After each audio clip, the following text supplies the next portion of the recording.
So like, where did your love of sports start? And then how did this liberatory lens like intersect? Great question. Um, as an immigrant, I identify as an immigrant. My identical twin, and I and our mother joined my father, who was already here in the United States, in San Francisco, when my sister and I were almost 2 years old.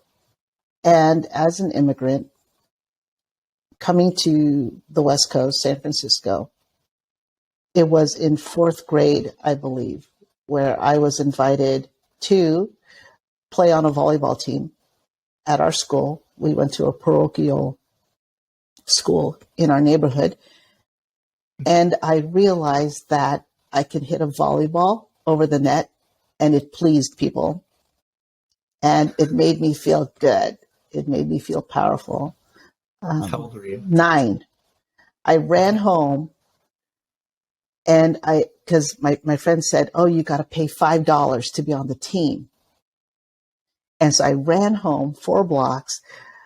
I said, Mom, I need $5. And she wouldn't give it to me. And I cried and I threw a tantrum. And then she's like, what is going on? And she gave me $5. I ran back.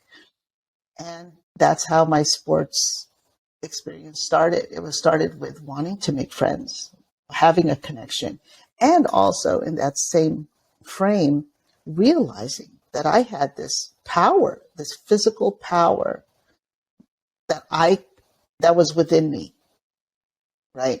So I joined sports. So I love sports. I love watching sports on TV because I started already making the connection. Now, granted, this connection was with white guys because that's who was playing sports on TV, white men, adult men.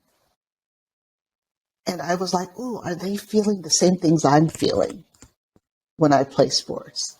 You know, I was having fun. I was with friends. I was making friends. I liked that I could hit a ball, or I could learn these different things. I could learn how to be with people. And I assumed that that's what they were also experiencing. And that was American, right? Oh, that's why we're here. That's why Dad brought us here, so we could be like that. So the American industrialized sports complex obviously wasn't revealed to me until I was older, right? And so when I became a coach when I was a young adult, I still had those approaches, right? That idealistic sort of, this is how it feels, and I want to transmit that to young people. Right? I want to transmit the feeling of joy, the feeling of hard work. That hard work is joy, right? Like, think about that in our productivity lens, right? And then as I became an athletic director, and then I had to do my work in a silo by myself in an office, pushing paper, doing compliance, making sure that people weren't breaking the rules. I was policing. I was policing sports. And I hated it. I hated it because I wanted every student to feel that same joy, to participate in sports. I was at an all-girls school where girls were dropping out of sports at a high rate. And we know this happens nationally. And it was happening at my campus. And I felt, that's when I started to feel that advocacy for fighting against the structures that were set up by regulations, by this gatekeeping sort of thing that has to happen in order to face commodification of sports.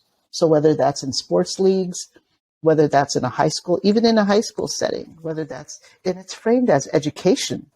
But we know that our education systems are also built with those same institutional constructs.